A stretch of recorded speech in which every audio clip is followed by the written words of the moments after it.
Hi అండి. నమస్తే. Welcome back to my channel ఎంఆర్జేకే Telugu vlogs. ఈరోజు మనం క్యాబేజ్ పకోడీని 2 డిఫరెంట్ స్టైల్స్‌లో చేద్దాం. ఒకటి ఇలా పొడవుగా క్రిస్పీగా, ఇంకొకటి నార్మల్ పకోడీలాగా.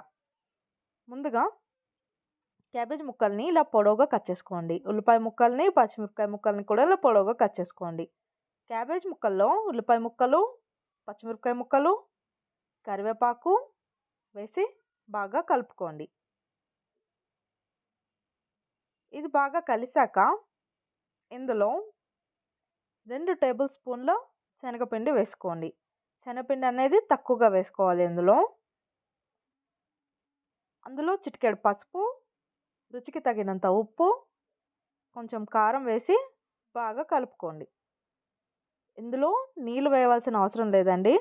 క్యాబేజ్ నుంచి వచ్చే నీళ్ళే సరిపోతుంది దానికి. బాగా కలుపుకోండి దీన్ని. ఇలా కలుపుకున్నాక స్టవ్ మీద కడాయి పెట్టుకొని అందులో డీప్ ఫ్రైకి తగినంత ఆయిల్ వేసుకోండి.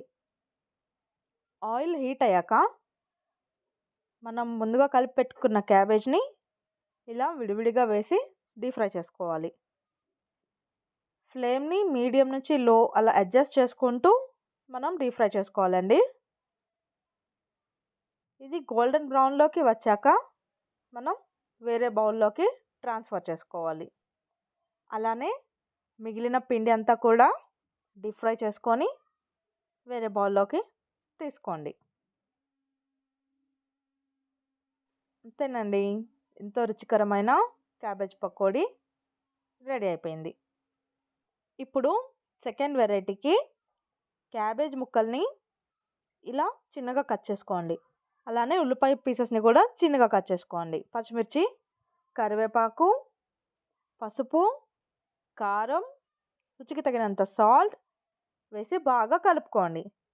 ఇవి బాగా కలిసాక ఇందులో 1 కప్పు దాకా శనగపిండి వేసుకోండి.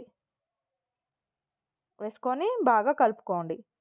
దీంట్లో ఒక 2 స్పూన్స్ వాటర్ వేసుకోండి. వేసుకొని బాగా కలుపుకోండి. ఇలా కలుపుకున్న పిండిని పక్కన పెట్టుకొని ఇందాక మనం పకోడీ వేసుకున్న ఆయిల్లో దీన్ని కూడా ముద్దలాగా వేసుకుంటూ డీప్ ఫ్రై చేసుకోండి. ఫ్లేమ్ని మీడియంలో పెట్టి డీప్ ఫ్రై చేసుకోండి.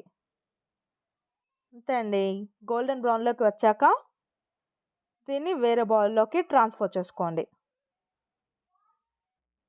అంతే అండి, ఎంతో రుచికరమైన క్యాబేజ్ పకోడీని నిమిషాల్లో తయారు చేసుకోవచ్చు. అలానే మిగిలిన పిండి అంతా కూడా పకోడీలాగా వేసుకోండి. చూసారుగా, మీరు కూడా ట్రై చేసి చూడండి. థ్యాంక్ యూ అండి. Please subscribe my channel.